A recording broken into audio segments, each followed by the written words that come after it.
Okay, I'm just bolting the steering box on, and what I did the other day is made some new gaskets for it, cleaned it and painted it, and I forgot to show it, so I'll try and show it now.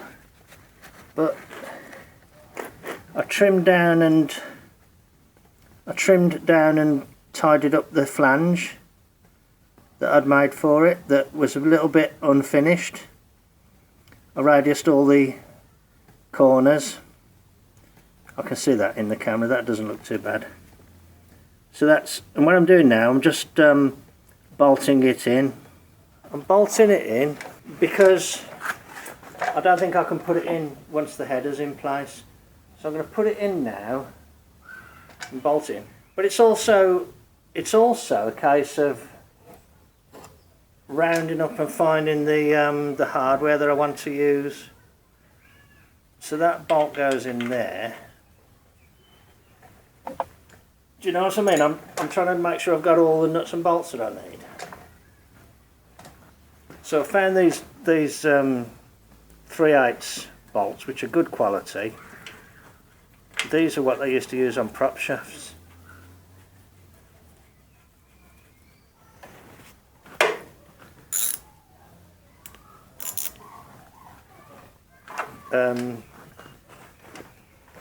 There's like a kids' party going on, so there's a lot of children running around, which is fine.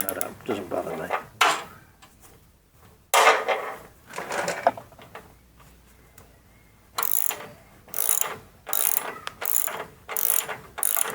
But these are good quality bolts with nylock nuts.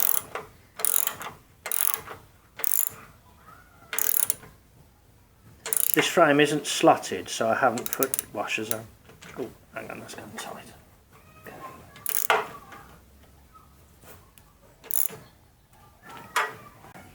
Now, I've got to put the body on.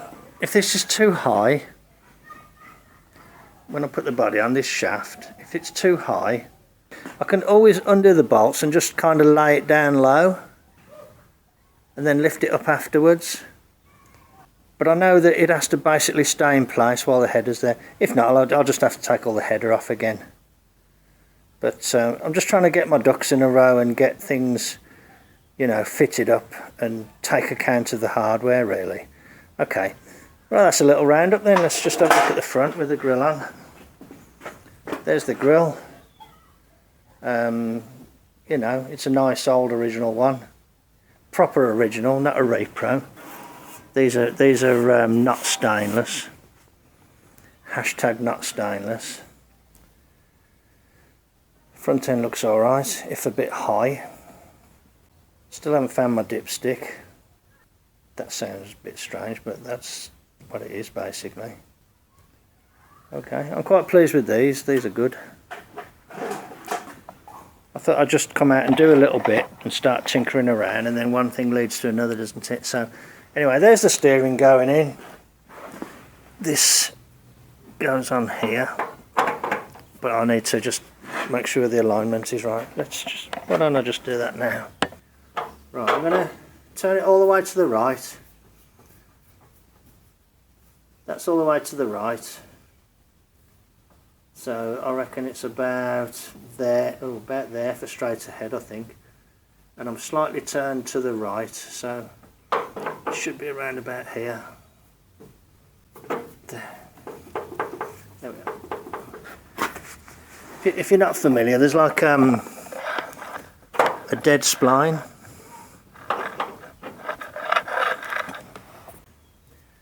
So that's on there. So what I'll do, again, I'll go and find the nut and washer, and I'll put those in place. Even if I don't do them up, I'll put them in place.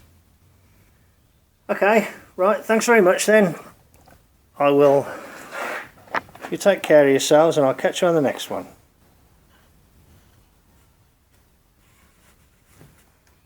Ta-da! Hello, welcome to Mart's Garage. I just remembered that I took a little bit of footage that I lost, so I'll kind of just refilm that little bit. And all it was, just to show that I fitted the radiator down there with the proper mounts there. And what I did, I shortened some bolts. You may have seen me do a video on that. And I shortened these little bolts and did them up with the nuts there. So that there, so the grill shell is mounted. In as much as just a test fit, make sure it's okay. A little bit of a dent there. Okay. Distributor, carburetor, fuel pump pipe. All these parts came from when I ran the old 59 flatty in this chassis. This is the engine out of my truck, so it shouldn't need any of that braking procedure.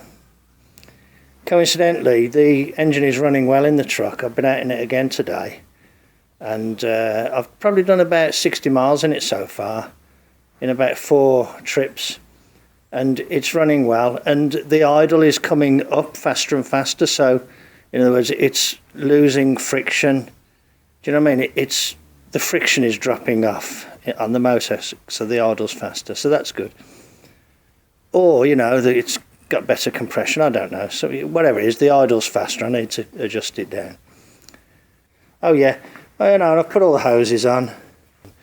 Another little trick, tips and tricks. Now I've got 2 hose clips here, but can you see that I've got an O-ring at the back here? This O-ring holds these wires in place, and I'm just hooking it around there on the bottom and around there on the top, and putting the wires there, because if the wires drape against that bit there, they'll burn through. So it's important to get the wires up away from there, because that's got exhaust running through it there. So that's another little trick, you know, tips and tricks. Something that seemed to work quite well. Oh, and I've took out the random plugs. There was 2 different ones, and I've put some petcocks in there. So that will be handy, I suppose. So there's a little state of play on the 32 chassis install. I'm just working on the headers, but what I'll do, I'll, you know, as always, I'll show you some more when there's some more to show. Okay, cheers then, bye. Hello, I thought I'd just come out and do a little bit in the garage. This one, I've just had it on the wire wheel and cleaned it. This one is still a bit sort of rusty really. So I'm going to go and clean this one up now. I just thought I'd show you what it looks like, you know, before I clean it up. And that's where I filed that hole there, look. Can you see that it's a little bit of a funny shape? Okay, I'll bring you back in a few minutes. Hello, I've got the headers here, and I've just hung them up over this electric fire. And I've just cleaned them on that wire wheel down there, and with various wire wheels and things. I'm hanging them up, and I'm going to try and paint them with some high temperature paint. Now these headers, they had badges on them. There was one there, see where it's shiny? They had these badges on. And I thought, well, no disrespect to Red's headers at all. You know, they do some good stuff. But I thought, well, I'll take the badges off because I can't paint underneath the badge.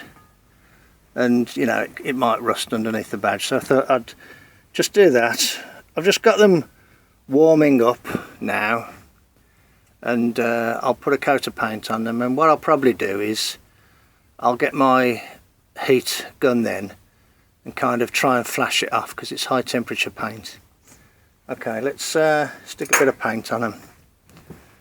I won't film me spraying. I'll bring you back when there's more to show.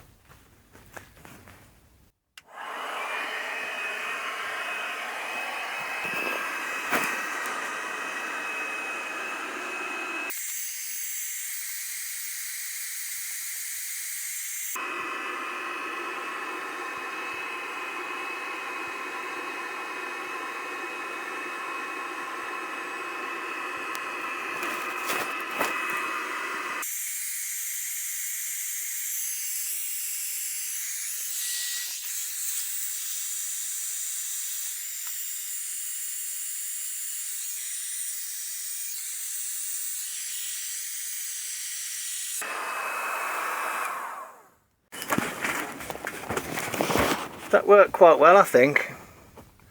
I'll give them a second coat. This is some old paint that I found. I had to nick the top off another one. I'll just use the paint up now and give them a second coat and do the same again.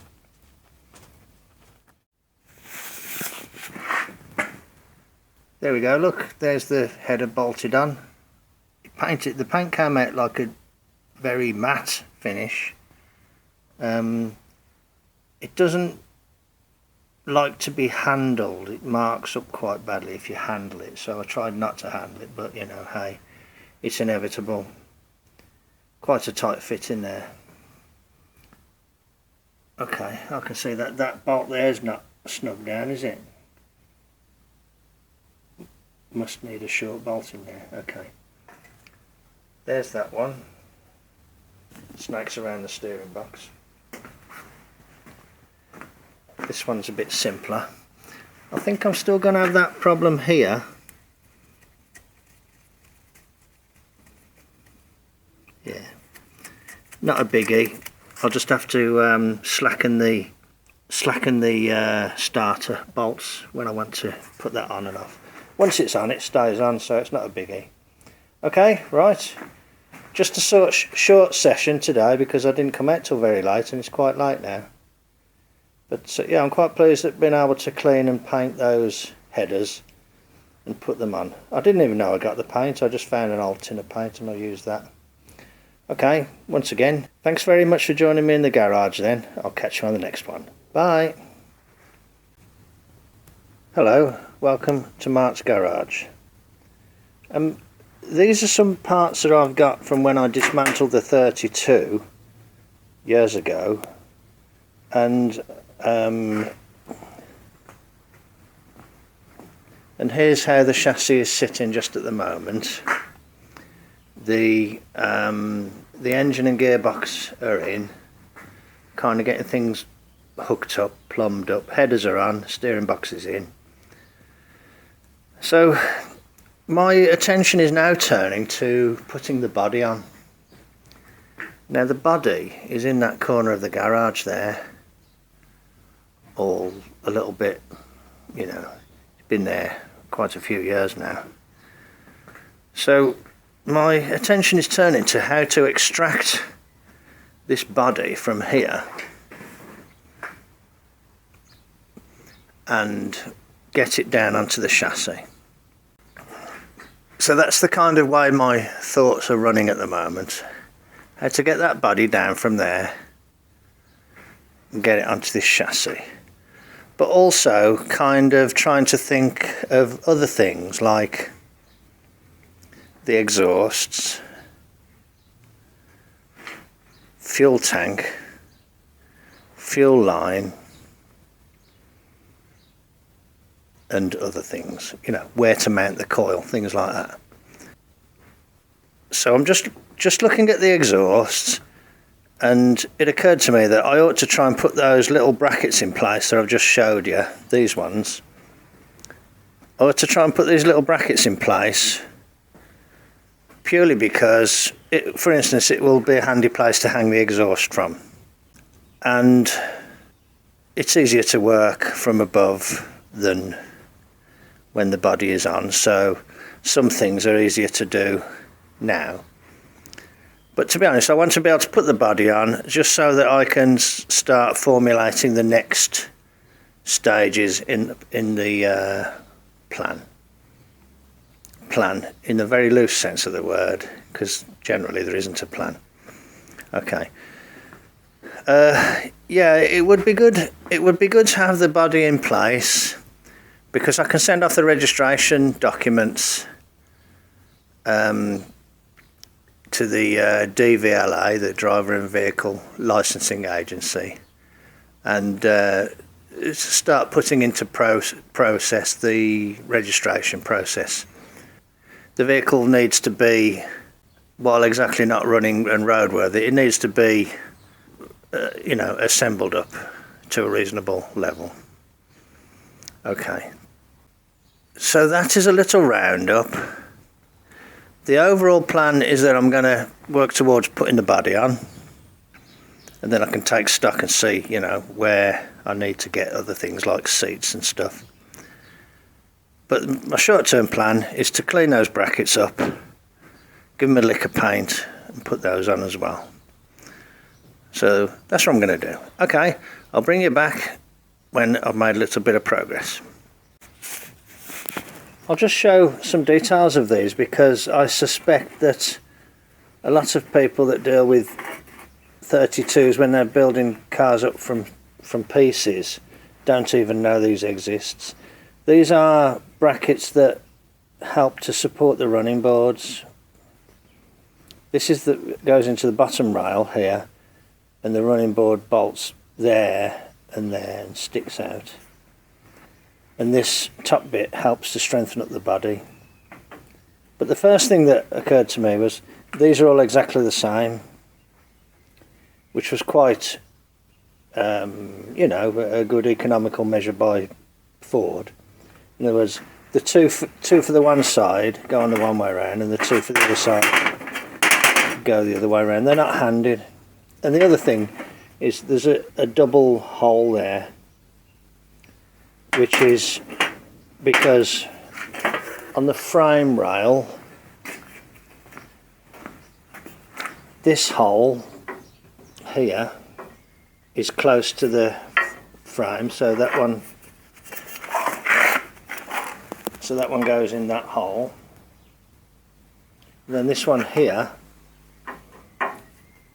hang on, this one here, the hole is further away from the frame, so it goes in that hole. Okay, and the top part of it helps to strengthen the body, and it sort of ties the chassis in more stiffly to the floor structure of the car. Okay, right, I will bring you back when there's more to show. There's two of them after a coat of paint. I've got the saw running in the background, cutting up some bits of metal. So there's two of them painted up. They look okay, I think.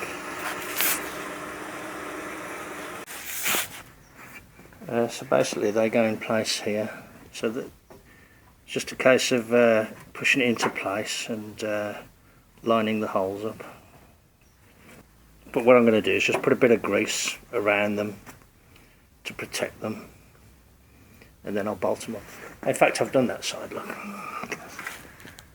They're not bolted in tight. I can only put the bottom bolts on because the top bolts are the body bolts. But I can just get those in place, and what I'm looking at, you see, is to do some sort of a hanger from there for the exhaust. So anyway, that's the job. I've cleaned them up, I've bolted them in. You know, it's just one of those, another little thing off the list, isn't it? I didn't want to be doing them after the body was on because it's easier to do it now, just leaning over and doing it through the chassis. Okay, I'll bring you back when I get to the next stage. Cheers then, thanks for joining me in the garage. Bye.